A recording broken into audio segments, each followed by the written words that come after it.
Hey everyone, welcome back to the channel. I'm here with some more stories from the depths of Reddit to help you drift off tonight. Whether you're dealing with insomnia, need some background noise, or just enjoy getting lost in other people's bizarre experiences before bed, you're in the right place. I've got a collection of stories to read off tonight, but before I do, I just wanted to say thank you for 90 subscribers. We are so close to 100, which I hope we hit before July ends. Also, thank you everyone who comments on the videos. I read pretty much all of them. If you'd like, feel free to comment where you are watching from. I'm curious to know where everyone is from. With that said, get comfortable, dim those lights, and let's dive into tonight's stories. Fair warning though, some of these might stick with you longer than you'd expect. Our first story comes from someone who thought they were just dealing with a nosy neighbour. My neighbour has been watching me sleep for months, and I just found out how. I moved into my current apartment about 8 months ago. It's a decent place, second floor of an older building in Portland. The rent was reasonable, and the landlord seemed normal during the walkthrough. What I didn't expect was my downstairs neighbour, Margaret. Margaret is probably in her 70s, lives alone, and from day one she's known way too much about my schedule.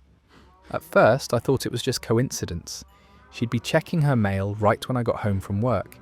She'd be watering her plants on the front steps exactly when I left for my morning jog. She'd knock on my door to borrow sugar right after I'd gotten out of the shower. But then the comments started. "You were up late last night. I could hear you moving around at 2 in the morning. Or you must have had trouble sleeping. You were tossing and turning quite a bit around midnight. I figured the walls were thin and she was just a light sleeper." The thing that really bothered me was how she always seemed to know when I was home alone versus when I had company. She'd only approach me with her random requests when I was by myself. If my girlfriend stayed over, Margaret would be nowhere to be found the next day. Last month I started having really vivid nightmares, not every night, but maybe 3 or 4 times a week. Always the same theme. Someone was in my room watching me while I slept. I'd wake up in a cold sweat, heart pounding, absolutely convinced someone had been standing at the foot of my bed. But when I'd turn on the lights, nothing, just my normal bedroom. The dreams were so realistic that I started sleeping with my bedroom door locked. I even moved a chair in front of it some nights. Still, the nightmares continued. I mentioned it to my girlfriend, and she suggested maybe I was just stressed about work. I figured she was probably right. 2 weeks ago, I was having one of those restless nights, where you're not quite asleep but not fully awake either. Around 3 in the morning, I heard this soft scraping sound coming from somewhere in my room. It was rhythmic, like someone gently dragging something across wood. I laid there frozen, listening. The sound would stop for maybe 30 seconds, then start again. Scrape, scrape, scrape, pause. Scrape, scrape, scrape. I grabbed my phone and turned on the flashlight, scanning every corner of the room. Nothing. But then I noticed something weird. There was a small gap between my floorboards near the window that I'd never seen before. It was maybe 1 inch wide and about 6 inches long. I got up to examine it closer and realised it wasn't a natural gap in the wood. Someone had cut it. I pressed my ear to the floor and could hear faint movement below me. Margaret's apartment.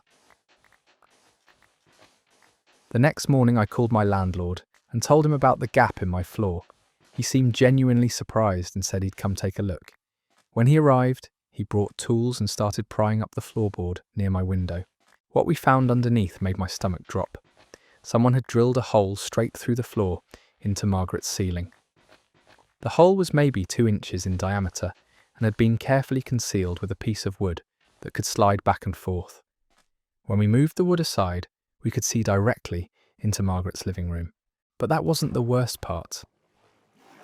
My landlord shined a flashlight down through the hole, and we could see a stepladder positioned directly underneath. On top of the ladder was a small camping chair, the kind that folds up. Next to the chair was a notebook, a pair of binoculars, and what looked like a camera with a long lens. Margaret had been climbing up on that ladder every night and watching me sleep through the hole in my floor. We called the police immediately. When they searched Margaret's apartment, They found hundreds of photos of me sleeping, detailed notes about my daily routine, and even recordings of me talking on the phone. She'd been documenting my life, like some kind of research project. The police said she'd probably been doing this since the day I moved in. The hole had been drilled precisely, and the concealment work was meticulous. She'd been planning this for months. Margaret was arrested and charged with stalking and invasion of privacy. During questioning, she told police that she wasn't trying to hurt me. She was just keeping watch because she thought I seemed lonely. She said she was trying to make sure I was safe. I've since moved to a different apartment across town. I still have trouble sleeping some nights, but now I know it wasn't just nightmares. Someone really was watching me. That story is over. Jesus, that's absolutely terrifying. The amount of planning and effort that went into stalking someone like that is just disturbing.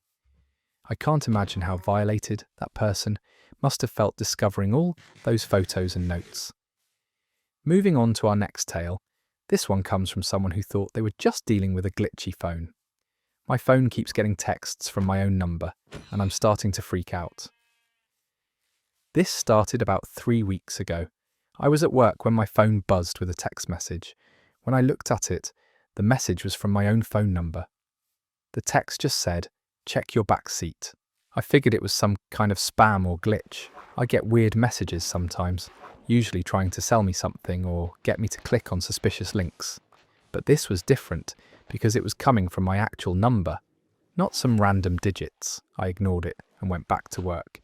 But about an hour later, I got another one. Same number, my number, but this time it said, "You forgot to lock your front door this morning." That one made me pause. I tried to remember if I'd locked my door when I left for work. I'm usually pretty good about it, but I'd been running late that morning. I couldn't be sure. When I got home that evening, I checked my front door. It was unlocked. The next day, I got another text from my own number. "Your neighbour saw you come home at 6:47. I checked the timestamp on the message. It had been sent at 6:48 p.m, which was exactly 1 minute after I'd walked through my front door. I started paying closer attention to these messages. They were always about things that had just happened or things I'd just done. You left your coffee mug on your car roof. You dropped your keys in the parking lot. Someone's following you. That last one came through while I was walking home from the grocery store. I immediately turned around to look behind me, but the sidewalk was empty. Still, I took a different route home and kept checking over my shoulder. The messages were becoming more frequent. Sometimes I'd get 3 or 4 in a single day. They were always accurate, always about something current, and always sent from my own number. I tried calling my phone company to report the issue. The customer service rep was confused when I explained that I was receiving texts from myself. She put me on hold for almost 20 minutes, then came back and said their system showed no record of any text messages being sent from my number. According to their logs, my phone hadn't sent any outgoing texts in over a week. I started screenshotting every message I received. I wanted proof that this was actually happening. But when I'd go back to look at the screenshots later, they were just images of blank text conversations. The messages I'd captured were gone from the images, even though I could still see them in my actual text app. Last week, the messages started getting more specific. "You're wearing your blue shirt today. You had eggs for breakfast. You called your mum at 2:15. But then they started including things I hadn't done yet. "You're going to stop at the gas station on 5th Street. I hadn't planned on getting gas, but when I checked my fuel gauge an hour later, I was nearly empty. The closest station was on 5th Street. "You're going to order pizza tonight. I'd been planning to cook dinner, but when I got home, I realised I'd forgotten to buy groceries. I ended up ordering pizza. "You're going to have trouble sleeping tonight." That message came through at 3:30 p.m. I felt fine all day, but when bedtime came, I was wide awake. I didn't fall asleep until almost 4 a.m. Yesterday, I got a message that made me genuinely panic. "You're going to find something in your closet tonight. I've been avoiding my bedroom all day. I'm currently sitting in my living room writing this, and I can't bring myself to go check my closet." Part of me thinks this is all just some elaborate prank or coincidence, But the other part of me, the part that's been right about everything else, is telling me that I need to look. I just got another text from my own number. It says, "You're reading this message at 11:43 p.m. The timestamp shows 11:42. It's currently 11:43. I think I need to check that closet. That story ends there. Well, that's genuinely unsettling. Whether it's some kind of supernatural occurrence or just an incredibly sophisticated form of harassment, getting predictive messages from your own phone number would mess with anyone's head. The fact that they were accurate about future events makes it even more disturbing. Our third story tonight comes from someone who discovered their roommate had some very strange habits. I found out my roommate has been collecting my hair for 6 months. I've been living with my roommate Jake for about a year now. We found each other through a roommate matching app, and things have been pretty normal. He's quiet, keeps common areas clean, pays his rent on time. We're not friends exactly, but we coexist peacefully. Jake works nights at a warehouse, so our schedules don't overlap much. I usually see him for maybe 5 or 10 minutes in the evening when he's getting ready for work, and I'm winding down for the night. Weekends, he mostly stays in his room playing video games or sleeping. About 2 months ago, I started noticing that my hairbrush was always perfectly clean. I have pretty thick hair, and usually my brush accumulates a decent amount of hair between cleanings. But suddenly, every morning, it was spotless. Not just clean, but like meticulously cleaned. At first I thought maybe Jake was being helpful and cleaning it when he cleaned the bathroom. It seemed a little weird, but not worth bringing up.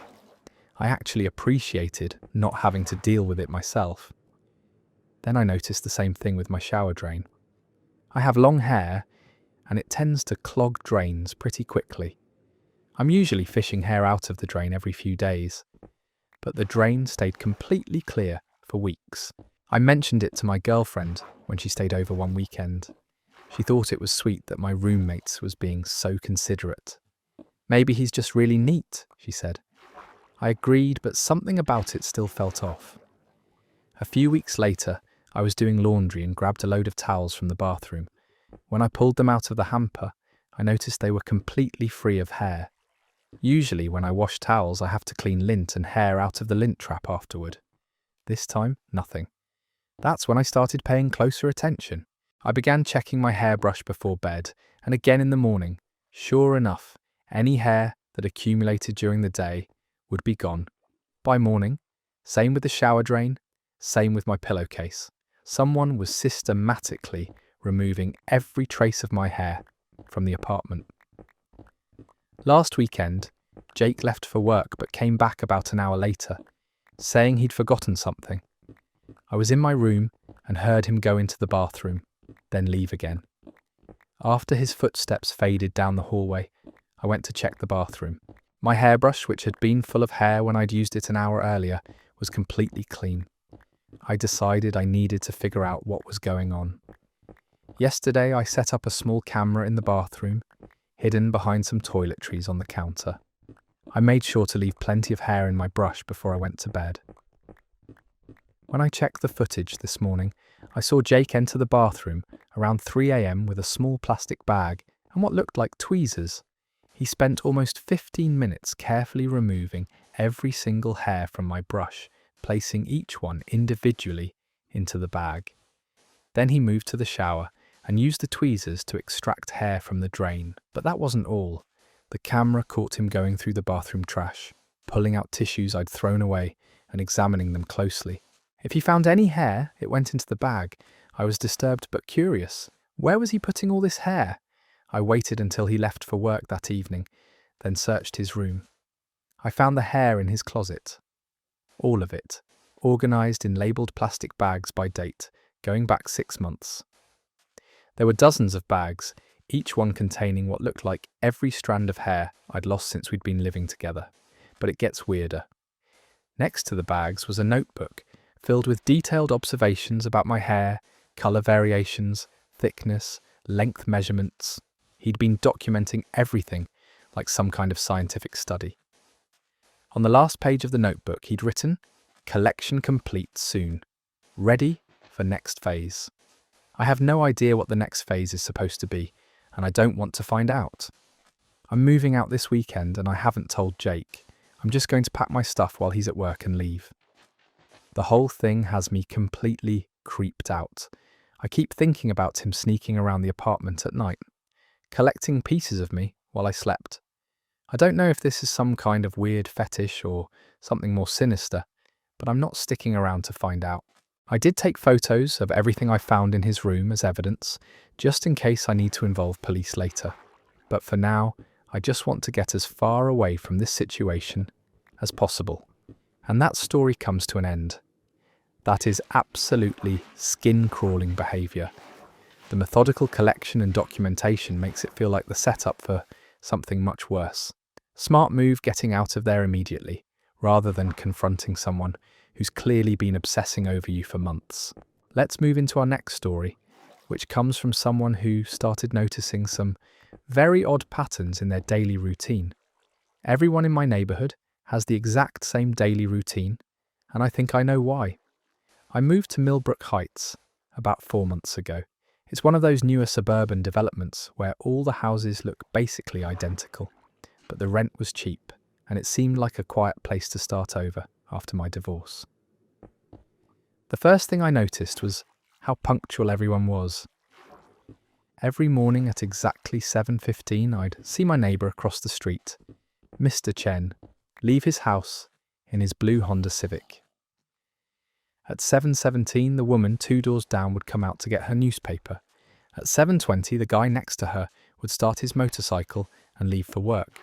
I thought it was just coincidence at first.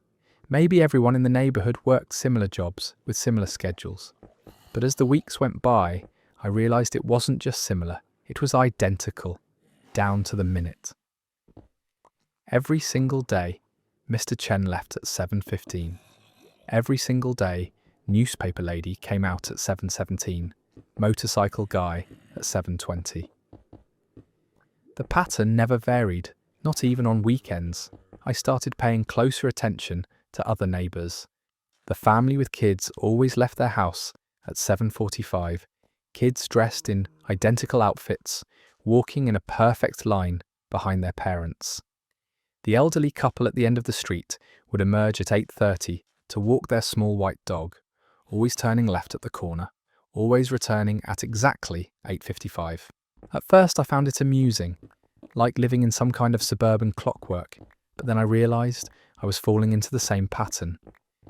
Without meaning to, I started leaving for work at 7:30 every morning. Not 7:28 or 7:32, 7:30 exactly. I'd find myself standing by my front door, checking my phone, waiting for the clock to hit 7:30 before I'd walk outside.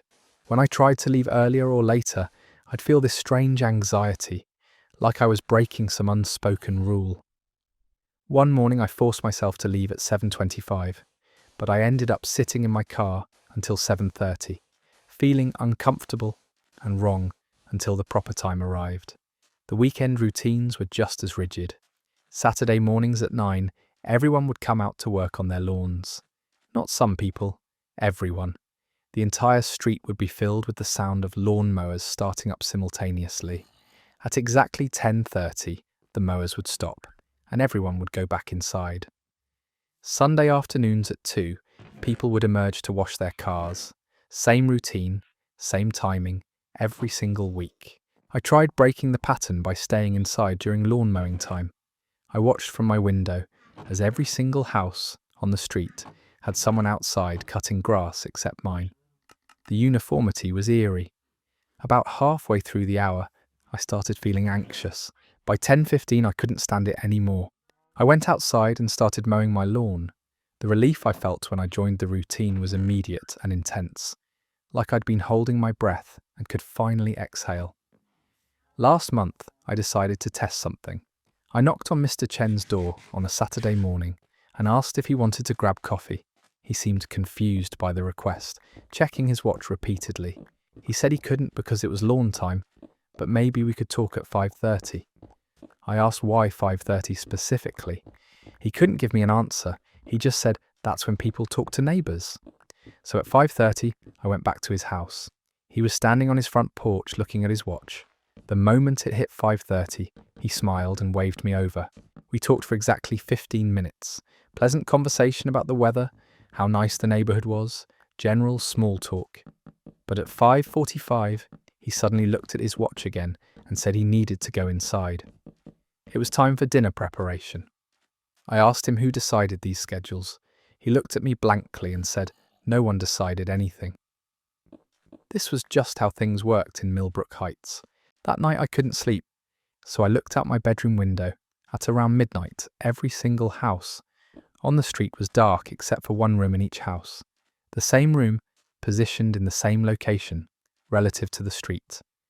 A soft blue glow came from each window, like everyone was watching television. The next morning, I asked my neighbour about what everyone watches late at night. She seemed confused and said she doesn't watch television at night. She goes to bed at 10:30 and wakes up at 6:45, same as everyone else. But I've been watching every night since then. Same blue glow, same windows, every house. It turns on at midnight and goes off at exactly 6 in the morning. I tried staying up to watch what was on my own TV at midnight, but I keep falling asleep on the couch around 10:30. I don't remember making the decision to sleep. I just find myself waking up in bed the next morning at 6:45. Yesterday, I found something that made everything click into place. I was cleaning out my garage and found a folder that must have been left by the previous tenant. Inside were dozens of documents about something called the Millbrook Community Wellness Initiative. The papers described a pilot program designed to reduce neighbourhood stress and conflict through synchronized daily routines. Residents would be guided into optimal schedules that promoted community harmony and individual well-being. The program was supposed to be voluntary, but the documents mentioned something about environmental factors that would encourage participation.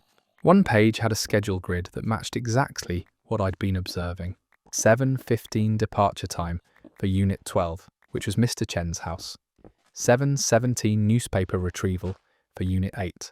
Everything was planned out to the minute. The last document in the folder was a resident evaluation form. It had my name on it, even though I'd only lived here for 4 months. Under integration status, someone had written, "Progressing normally." Subject shows expected resistance, but compliance increasing. Recommend continuation of current protocol. I don't know what the current protocol is, but I think I'm starting to understand why everyone's routine is so precise, and why I feel wrong when I try to break it. The scary part is that I'm not sure I want to break it anymore. The routine is comforting. It makes life simple. I know exactly what I'm supposed to be doing, and when I'm supposed to be doing it. I just wish I knew what happens during those 6 hours every night when the blue light is on and I can't remember anything until morning. That story ends there. That's genuinely chilling. The idea of an entire neighbourhood being subtly controlled without their conscious awareness is terrifying, especially the part about losing 6 hours every night. The slow realisation that the protagonist is becoming compliant despite knowing something is wrong makes it even more disturbing. Our next story comes from someone who thought they were dealing with a simple case of mistaken identity.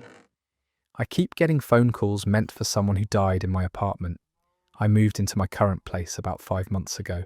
It's a studio apartment in an older building downtown. Nothing fancy, but the price was right. The previous tenant had apparently moved out in a hurry, leaving behind some furniture and a bunch of mail that kept showing up for weeks after I'd moved in. The name on most of the mail was David Kowalski. I dutifully wrote, "Return to sender," on everything and dropped it back in the mailbox. Eventually, the mail stopped coming, and I figured that was the end of it. But then the phone calls started. The first one came about 3 weeks after I'd moved in. My landline rang around 8 in the evening. I picked up and heard an elderly woman's voice asking for David. "I'm sorry, there's no David here," I told her. "I think you have the wrong number." She sounded confused. "This is David's number. I'm his mother. Is he there?" I explained that I'd just moved into the apartment and the previous tenant had moved out. She seemed flustered and hung up. The calls kept coming. Different people, but always asking for David Kowalski. His mother called several more times, increasingly upset each time I told her he wasn't there. A man claiming to be his brother called looking for him. Someone from what sounded like a doctor's office called to confirm an appointment.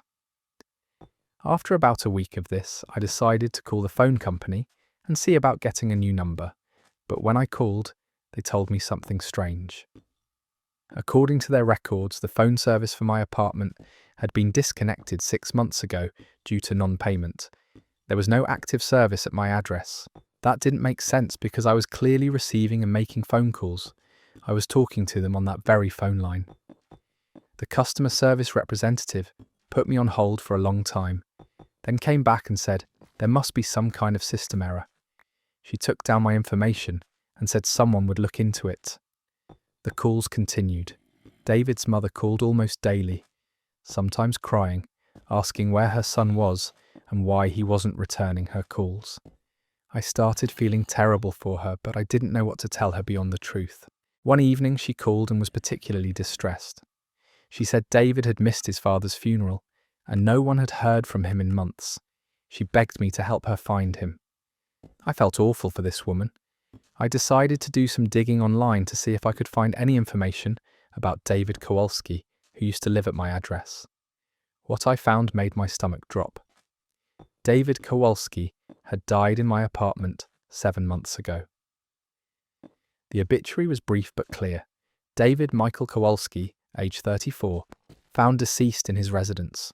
Cause of death was listed as natural causes, but the timing was what got me. He died 2 months before his family started calling looking for him. I found more details in a local news article. David had been found by his landlord after neighbours complained about a smell. He'd apparently been dead for over a week before anyone found him. The article mentioned that he'd been struggling with depression and had become increasingly isolated from family and friends. So his family had been calling a dead man for months, and somehow those calls were reaching me in his old apartment. I thought about calling his mother back and telling her what I'd discovered, but I couldn't bring myself to do it. How do you tell someone their son is dead when they've been talking to his phone number for months? The calls started changing after I learned the truth. Instead of just asking for David, people began having actual conversations as if he was there.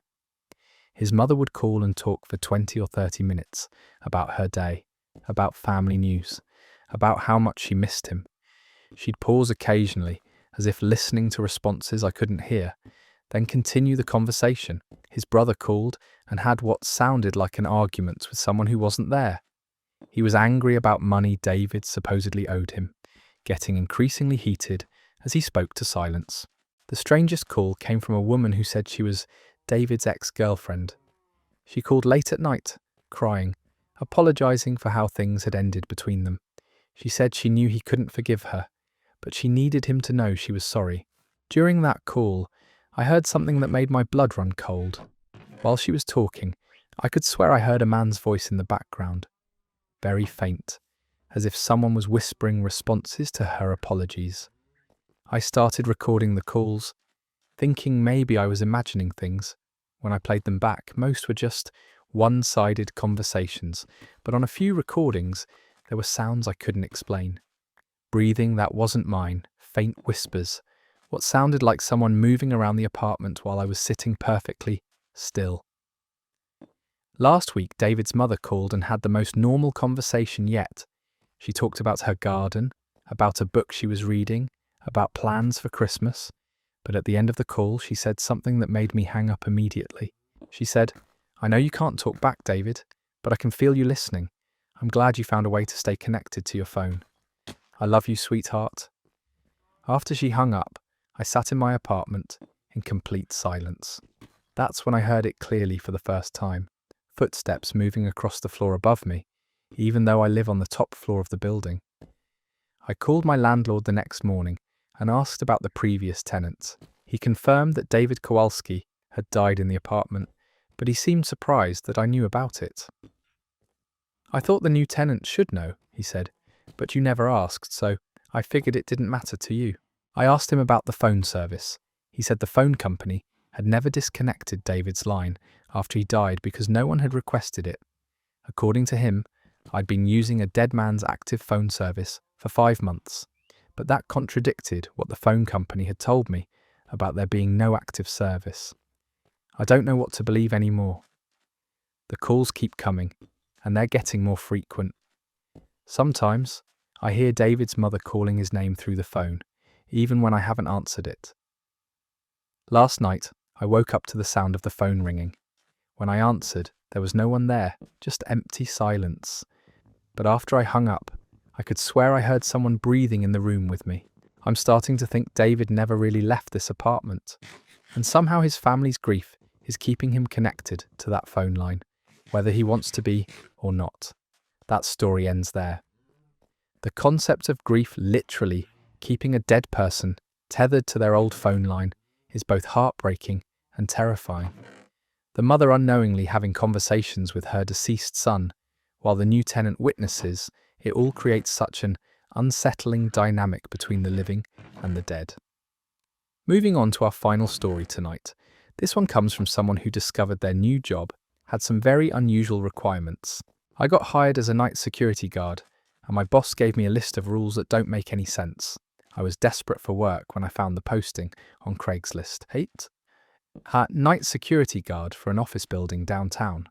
Decent pay, minimal requirements. The ad was pretty bare bones, just said they needed someone reliable who could follow instructions and wasn't afraid of working alone. The interview was weird from the start. It was held at 10 p.m. in the lobby of the building I'd be guarding. The hiring manager, a thin guy in his 50s named Mr. Hendricks, met me at the front entrance and walked me through the building. It was a standard office complex, maybe 12 floors, mostly accounting firms and insurance companies, nothing that seemed like it would need heavy security. But Mr. Hendricks explained that they'd had issues with break-ins and vandalism, so they wanted someone on site overnight. The job seemed straightforward enough. Walk the building every 2 hours, check that all doors were locked, monitor the security cameras, write up a basic report each night. Standard security work. But then he handed me a laminated sheet of paper with a list of rules. He said these were non-negotiable policies that every night guard had to follow exactly. Rule 1. Never enter the 3rd floor between midnight and 4 a.m. Rule 2. If you hear music coming from the elevators, do not investigate. Stay at your desk until it stops. Rule 3. If someone knocks on the front door after 11 p.m, do not answer, regardless of what they say. Rule 4. The vending machine on the 7th floor sometimes dispenses items you didn't select. If this happens, take the item but do not eat or drink it. Rule 5. If you see lights on in offices during your rounds, make a note but do not turn them off. Rule 6.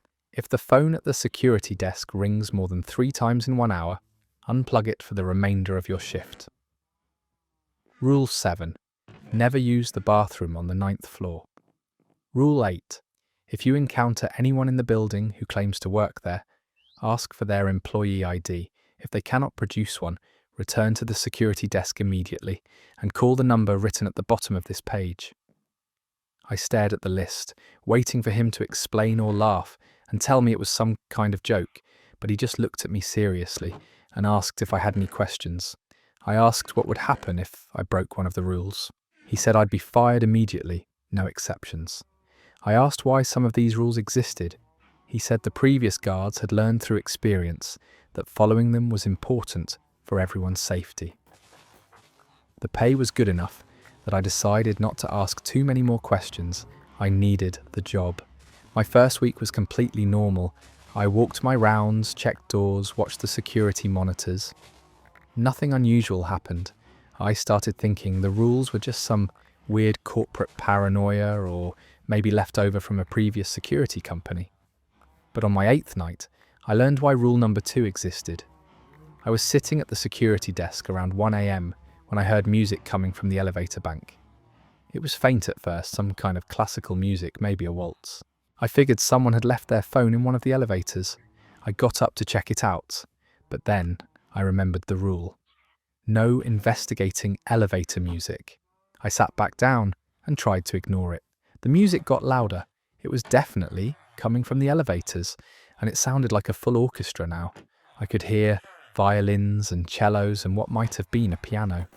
It was beautiful, but completely out of place. I watched the security monitor that showed the elevator bank. All 4 elevators were moving up and down constantly, stopping at different floors, but the doors never opened. The music continued for almost an hour before it finally stopped, and the elevators returned to the ground floor. The next morning, I asked Mr. Hendricks about it. He just nodded and said that's why we have rule number 2. A few nights later, I encountered rule number 4. I was doing my 2 a.m. rounds and stopped by the vending machine on the 7th floor to grab a soda. I put in my money and selected a Coke, but what came out was a bottle of water with a label I'd never seen before. The brand name was printed in a language I didn't recognize. Following the rule, I took the bottle but didn't drink it. When I got back to the security desk, I put it in the lost and found box that Mr. Hendricks had told me to use for anything unusual. The strangest incident happened during my 3rd week. I was doing a midnight round when I saw lights on in several offices on the 5th floor. Following rule number 5, I made a note but didn't turn them off. But as I was walking past one of the lit offices, I heard voices inside. Multiple people having what sounded like a normal business meeting. I could hear papers shuffling, chairs moving, someone giving a presentation. I checked my watch. It was 12:30 a.m. on a Saturday night. I remembered rule number 8 and decided to investigate. I knocked on the office door and announced myself as security. The voices stopped immediately. A woman opened the door. She was dressed in business attire and looked completely normal, except for the fact that she was there in the middle of the night. Behind her, I could see about 6 other people sitting around a conference table with papers and laptops spread out. I asked for her employee ID. She smiled and said she'd left it in her other bag. Could she just tell me her name instead? Following the rule, I immediately returned to the security desk and called the number at the bottom of the rule sheet. Mr. Hendricks answered on the first ring, even though it was past midnight. I told him what had happened. He said he'd handle it and that I should stay at my desk for the rest of the night. About 20 minutes later, I saw him enter the building through the front door. He went straight to the elevators and up to the 5th floor. I watched the security monitors, but the cameras on that floor went fuzzy whenever I tried to focus on the area where the meeting had been happening. Mr. Hendricks came back down about an hour later. He stopped by the security desk and told me I'd done the right thing by following the rules. He said the people I'd encountered weren't employees and that this kind of thing happened sometimes. I asked him who they were and what they wanted. He said some buildings attract unusual activity, and that's why we had the security protocols. He didn't elaborate beyond that. I've been working here for 2 months now, and I've encountered almost every rule on the list. The 3rd floor thing happened last week. I accidentally got off the elevator on the 3rd floor around 2 a.m. and immediately felt like something was very wrong. The temperature was at least 20 degrees colder than the rest of the building, and I could hear what sounded like typing coming from every office, even though they were all dark. I got back on the elevator immediately and didn't include the incident in my report. Some things are better left undocumented. The job pays well, and the work isn't difficult as long as you follow the rules exactly. I've stopped questioning why these policies exist. I've learned that some buildings have their own ecosystem of weirdness, and it's better to work around it than try to understand it. My only concern is that Mr. Hendricks mentioned they've had trouble keeping night guards long term. When I asked why, he said most people either quit after a few weeks or stop following the rules. I asked what happens to guards who stop following the rules. He said they usually just stop showing up to work one day. I've been very careful to follow every rule exactly as written. That story is over. Working a job where breaking the rules could literally make you disappear is nightmare fuel. The fact that the boss was so matter-of-fact about previous guards just vanishing makes it even more terrifying. Sometimes ignorance really is bliss when it comes to workplace policies. Our next story comes from someone who thought they'd found the perfect apartment deal. I found an apartment that was way too cheap, and now I know why. I was apartment hunting in Seattle last spring when I found a listing that seemed too good to be true. A one-bedroom apartment in Capitol Hill for $800 a month. Everything else in that neighborhood was going for at least $1,500, so I figured there had to be a catch. I called the number in the listing and spoke to a woman named Mrs. Chen, who said she was the property manager. She had a slight accent and sounded elderly. She explained that the apartment had been vacant for a while, and the owner was motivated to rent it quickly. When I asked why it was so cheap, she said the previous tenants had left suddenly, and they just wanted someone reliable who would take good care of the place.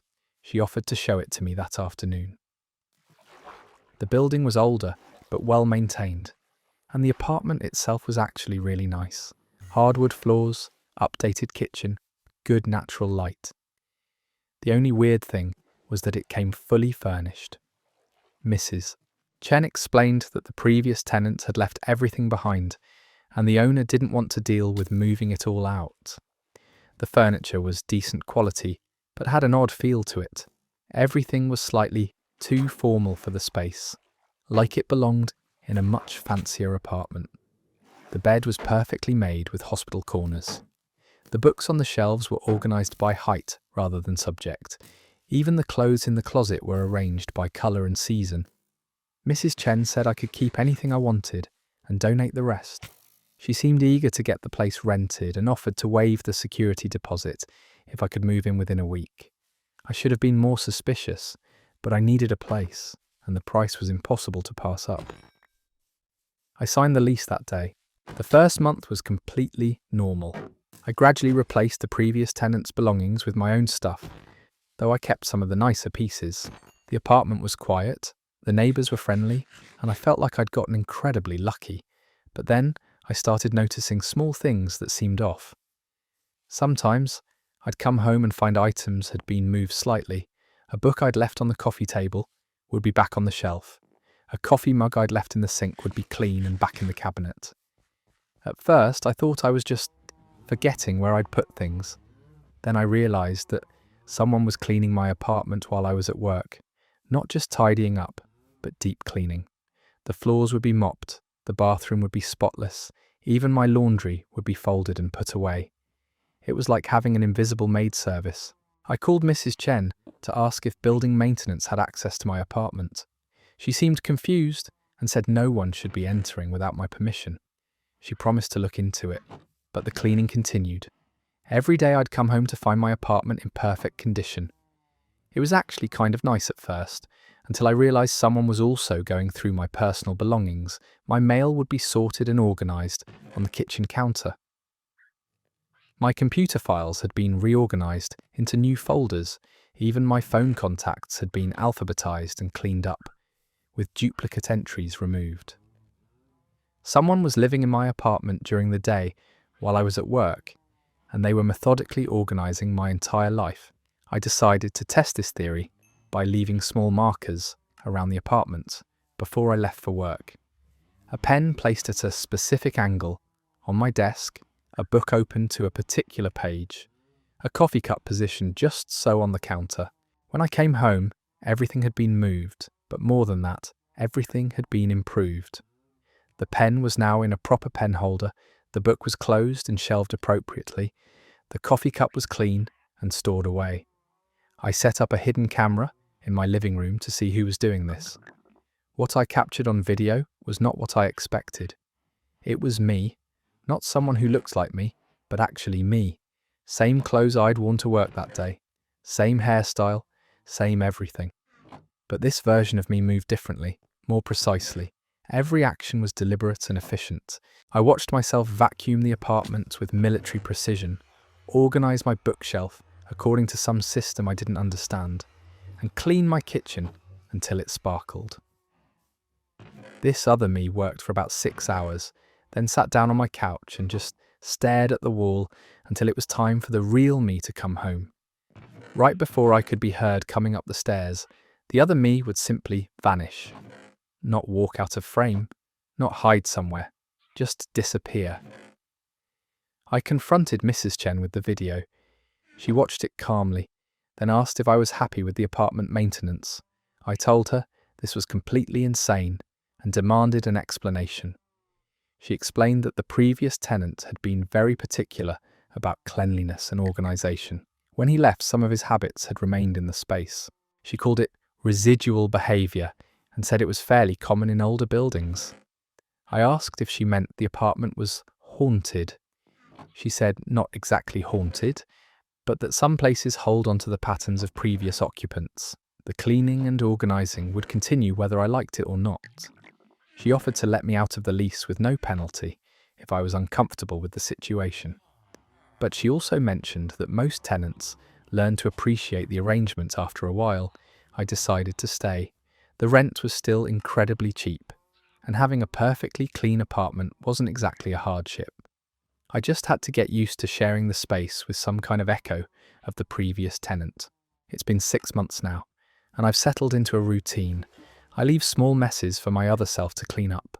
Sometimes I deliberately disorganize things just to see how they'll be fixed. It's become almost like a game.